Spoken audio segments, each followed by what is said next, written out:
এই সেই ভাইরাল লাল শাকের আচার। দেখতে যেমন সুন্দর, খাইতেও ততটাই মজার।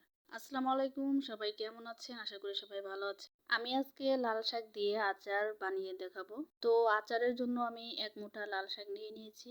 এখন এই শাকগুলা ভালো করে বেছে সুন্দর করে ছোট ছোট করে কেটে নিতে হবে। লাল শাকগুলো কেটে আমি সুন্দর করে ধুয়ে পানি ভালোভাবে ঝরিয়ে নিয়েছি। পানিটা ভালোভাবে না ঝরালে রান্না করার সময় অনেক পানি উঠে যায়। তো এখন দিয়েছি কিছুটা শুকনো মরিচ, জিরা, সরিষা, পাঁচফোড়ন। আমি হালকা করে ভেজে গুঁড়া করে নিব। এখন নিব অল্প পরিমাণে তেঁতুল। পানি দিয়ে আগে আমি ভিজিয়ে রাখবো। পরে সুন্দরভাবে ভিজে গেলে তেঁতুল থেকে বীজগুলো আমি আলাদা করে ফেলবো। তো এখন একটা কড়াইতে আমি লাল শাক দিয়ে দেব। অল্প পরিমাণে লবণ দিয়ে আমি ভালোভাবে নেড়ে চেড়ে নেব। তো ঢেকে দিলে পানি বেশি উঠবে, তাই আমি ঢেকে দিইনি। লাল শাকটা ভালোভাবে নেড়ে চেড়ে পানিটা একেবারে আমি শুকাই ফেলবো। তো যখন দেখবো যে পানিটা একদম শুকিয়ে গেছে, লাল শাকটা ঝরঝরা হয়ে গেছে, তখন একটা পাত্রে আমি উঠিয়ে নিব। তো আমার চ্যানেলটি যারা এখনো সাবস্ক্রাইব করেন নাই, তাড়াতাড়ি সাবস্ক্রাইব করে দেন। আর যারা ফেসবুক পেজ থেকে দেখছেন, তারা অবশ্যই পেজটি ফলো করবেন। শাকের পানিটা শুকিয়ে গেছে, এখন আমি এটা বেটে নিব। আমি শিলপাটায় বেটে নিয়েছি। ব্লেন্ডার করার থেকে শিলপাটায় বেটে নিলে সবচেয়ে বেশি ভালো হয়। এই দেখেন, আমি একদমই মিহি করি নাই, পানি ছাড়া একদম আঠালোভাবে এইভাবে বেটে নিয়েছি। এখন চুলায় একটা প্যান বসিয়ে দেব। একটু বেশি করে সরিষার তেল দিয়ে নেব। আচারে তেল একটু বেশি দিলে স্বাদটাও বাড়ে এবং কি আচার অনেক দিন পর্যন্ত থাকে। তেলটা গরম হয়ে গেলে আমি বেশ কয়েকটা শুকনো মরিচ দিয়ে দিব। শুকনো মরিচটা ভালোভাবে ভাজা হলে একটা রসুনের কোয়া দিয়ে দিব। দিয়ে ভালোভাবে একটু নেড়ে নিব। এখন আমি আস্ত গরম মশলা দিয়ে দিব। 2টা এলাচ, একটা দারচিনি, 2টা তেজপাতা দিয়ে আমি ভালোভাবে নেড়ে নেব। এখন জিরা আর কালো জিরা আমি ফোড়ন দিয়ে নেব। এখন যে তেঁতুলটা আমি ভিজিয়ে রেখেছিলাম সেটা আমি দিয়ে দেব। ভালোভাবে নেড়ে চেড়ে আমি তেলের সাথে একদম মিশিয়ে দেব।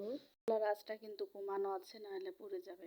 এখন দিয়ে দেবো 1 চা চামচ ধনিয়া গুঁড়া, 1 চা চামচ হলুদের গুঁড়া দিয়ে ভালোভাবে আমি নেড়ে নেব। নেড়ে চেড়ে সুন্দরভাবে মিশিয়ে নিয়ে শুকনো মরিচ যেটা আমি গুঁড়া করে রেখেছিলাম সেটাই আমি দিয়ে দেব। 2 চা চামচ আমি দিয়েছি। ঝালের পরিমাণ একটু বেশি দিয়েছি, আমি একটু ঝাল বেশি খাই। এখন দিয়ে দিচ্ছি স্বাদ মতো লবণ। ভালোভাবে নেড়ে চেড়ে এখন দিয়ে দেব চিনি। 2 টেবিল চামচ চিনি দিয়েছি। আপনারা মনে চাইলে আপনাদের মন মতো দিয়ে নিতে পারেন। চিনিটা মিশিয়ে আমি এখন দিয়ে নিব লাল শাক যেটা আমি বেটে রেখেছিলাম। দিয়ে ভালোভাবে নেড়ে চেড়ে সুন্দরভাবে মিশিয়ে দিতে হবে। তো পাশ থেকে আমার হাজবেন্ড আমাকে বলতেছিল যে তুমি কি বানাইতেছো, এগুলা কি খাওয়া যাবে? তো আমি বললাম যে আগে বানাই নেই, তারপরে তুমি খেয়ে কথা বলো। এখন পাঁচফোড়নটা যেটা আমি গুঁড়া করে রেখেছিলাম সেটা অর্ধেকটা দিয়ে দিয়েছি। এভাবেই অনবরত সুন্দরভাবে নাড়তে হবে। নেড়ে চেড়ে সুন্দরভাবে ভেজে নিতে হবে।